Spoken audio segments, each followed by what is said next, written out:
Telling this story now, while it is really fresh in my memory, I work in healthcare, I sleep at work 5 nights a week, do a 16-hour day 5 days a week, and then have 2 days off, which are alternate weekends. Anyway, I've gotten pretty used to sleeping in random places and in tiny little offices on fold-out beds. I'm quite a paranoid person, but have slowly but surely managed to shake the feeling of fear and dread when sleeping somewhere unfamiliar. It's done my mental state some good, really. I did a sleep shift at a new unit the other night. It was one with 3 very independent clients, and it was nice.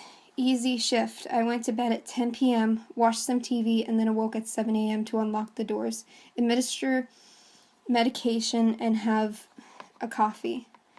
I stayed and did the day shift there as someone had called in sick and left at 10 p.m. that night. It was a lovely day with no behaviors or emergencies.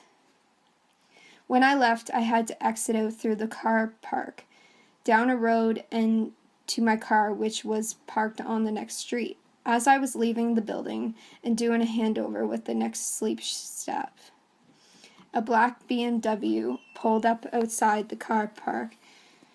I literally thought nothing of it. As soon as I knew it'd either be staff or someone picking a member of staff up. I walked out of the car park, and as I was walking out the entrance to it, I looked towards the car, and the driver was exiting the vehicle. I noticed because the interior light came on, and it caught my attention. I carried on walking down the street and heard the car door shut. I looked behind me and saw the guy walking directly behind me, and I couldn't think of any reasonable excuse as to why he'd be following me, so I grabbed the only thing I had, a pen, and gripped it in my hand. I felt him grab my shoulder, and I spun around and stabbed him in the cheek with the pen. He swept my hand away and said something along the lines of, "You gonna stab me with a pen?" and grabbed my face, hand across my mouth, and I just wriggled and thrashed about until he lost his grip on me. As soon as he did, I ran to my car and locked myself in, but I couldn't leave. I couldn't control the clutch because my legs were shaking so much, and I just kept stalling the car. He was stood on the passenger side, staring through the window, kind of smirking at me. I just sat there totally frozen, and he shouted through the window, "I'll be here Sunday. You got family, you got kids. Watch." And then ran back to his car. I probably sat there for 20 minutes before I could drive home. I can distinctly remember his face and how much he was enjoying the fear he was causing, his smile. That's something I don't think I'll ever forget. I drove around in circles and zigzags for about 40 minutes before going home, totally afraid he was following me and would know where I live. I eventually got home, locked all my doors and windows, and turned all the lights off. I don't think I've ever been that scared. I checked my rota, and sure enough, I was due back at the building on the Sunday coming up. I have no idea how he knew or who he was. All I could gather was that he was a Middle Eastern man, probably in his 30s. So Middle Eastern man in his 30s, let's not meet again. This story took place when I was 18 and still living at my parents' house. I'm currently 23, female. My parents live in a very rural part of Michigan off of a main highway. In fact, from the big window in the living room, you can watch the cars drive by on the highway. The closest neighbors to my parents are probably about half a mile away, separated by thick woods. On this night, both of my parents were working late shifts, and my dad was due to arrive home soon for his lunch break. I wrapped up in a blanket and watched TV in our living room while listening to the rain-snow combination hit the windows. This was around 9 o'clock at night and was late fall, so very dark and very cold. My dad stayed home for his hour lunch and then left to go back to work. Soon after pulling out of the driveway, he called my phone and told me to look out the big living room window under the street light on the highway and see if I noticed anything out of place. Immediately, I noticed a figure sitting on the side of the highway under the street light. I asked my dad if I should call 911 and get an officer out to check on this person. I was worried they could be injured or possibly an elderly person who didn't know where they were. He said yes, and I called 911 and talked to a dispatcher about getting an officer out to check on this person, and hung up after she said someone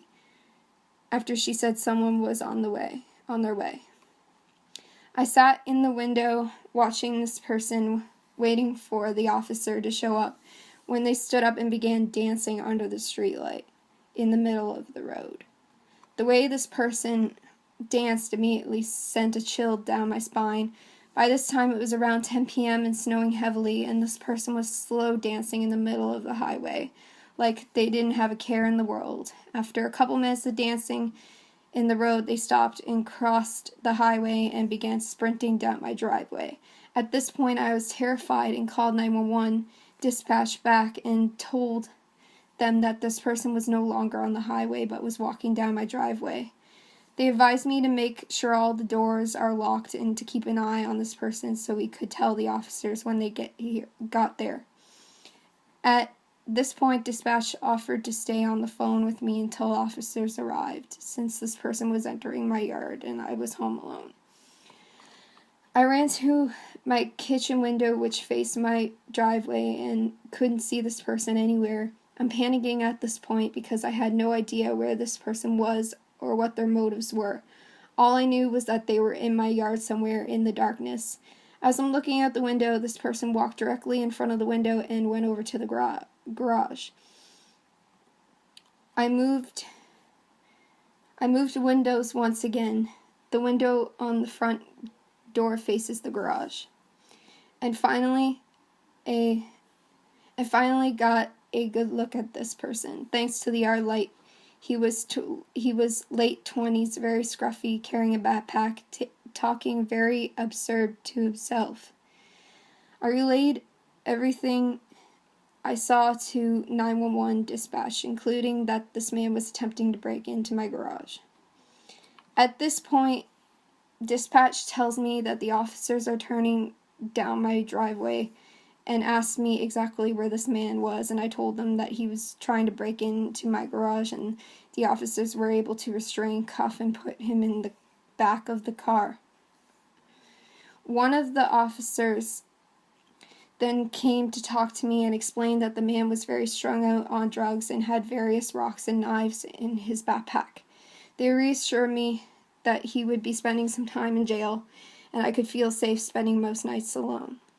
I'm not really sure what this man's intentions were, but I'm happy officers got there when they did. So, strange man on a bad trip dancing in the highway and trying to break into my garage. Before I begin, I am currently 18 years old and I live in rural central Illinois. This experience happened when I was about 7 years old back in 2005. I remember the month being July because me and my twin sister were outside catching fireflies, something I'm sure everyone has done once. It was about 7 p.m. and the sun wouldn't be down for another couple of hours. Let me explain the layout of my house. We lived in the country. When I say that, I'm talking at least 10 miles to the next town. Cornfields were surrounding our house. We were the only house for a few miles. Me and my twin sister are in the front yard catching fireflies when we see in the distance a white van coming up to the dirt road. By white van, I'm talking about the stereotypical pedophile van.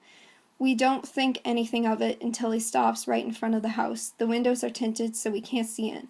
He is sitting there for what feels like hours. Was only about 10 minutes realistically, but that is strange. We are in the middle of nowhere. Why would he sit in front of our house? That's when he rolls down the window. To this day, I have no idea why, but the creep pulled out one of those cheap cameras you can buy at Walgreens and started taking pictures. Me and my sister noped out and went back inside to tell our parents. My dad went outside to confront the creep. Me, my mom, and my sister were watching from the living room window. As soon as the creep noticed my dad coming towards the van, the man drove off. Obviously, whatever he was doing at my house was not anything good.